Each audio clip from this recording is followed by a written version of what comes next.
was thinking about looking north towards Alaska and south towards California. Mm-hmm. Can you tell us anything about historically and currently what the fishery is like for salmon and how it's migrating north-south Sure. with climate change and so on? Right. Well, so the further south you go, the worse they are, and that is a climate thing. So there are a couple of salmon in we have coho salmon and steelhead in California, and most of them are in quite a bit of trouble because it's too warm now, especially, and also because they dammed most of their major rivers. So they just made it tough right from the start. And the water that does go through, they're having water wars, of course, with agricultural competition too.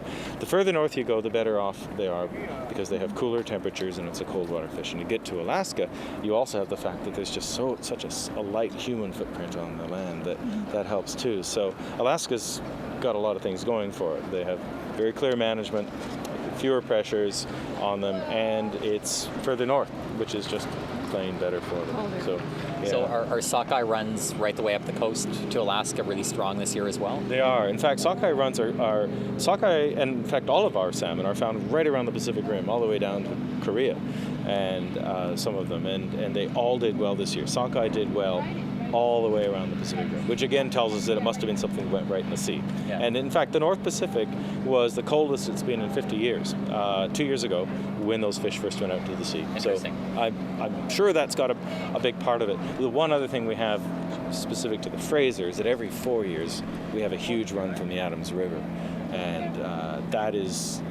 this is one of those years. This is the 2010. So we knew that all else being equal, we were apt to have a strong run too. Yeah. And that's really a spectacle, by the way. It's really worth seeing. I don't know if you've ever been up to watch the Adams River, but I'm taking my family next weekend, and it's just the spectacle. And the people talk about walking across the backs of salmon. Well, you almost believe it when you see the Adams River on a good year. It's I think it should, and this year of all years, it will be the best in anyone's lifetime. Would be my guess. So interesting. Yeah, that's quite something. Anything else? How far do they travel? The farthest salmon migration. I've seen little maps with ...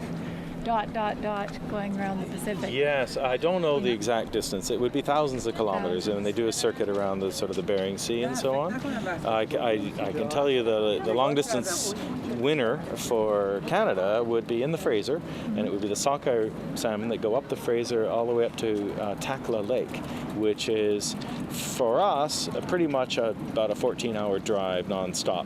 Let's put it that way. So for them, it's 1,200 k. So they can go 1,200 kilometers just in the river, not eating, right? Running on the fuel that they've stored up, at sea, and imagine just even the elevation gain, right? It's quite phenomenal. And sockeye are the only ones that can pull that off. And they, in fact, in the early 90s, the fish around Takla Lake were a very large part of the Fraser run. They did very well. As long as they don't freeze over winter, they do very well up there. Wow, fascinating. Yeah.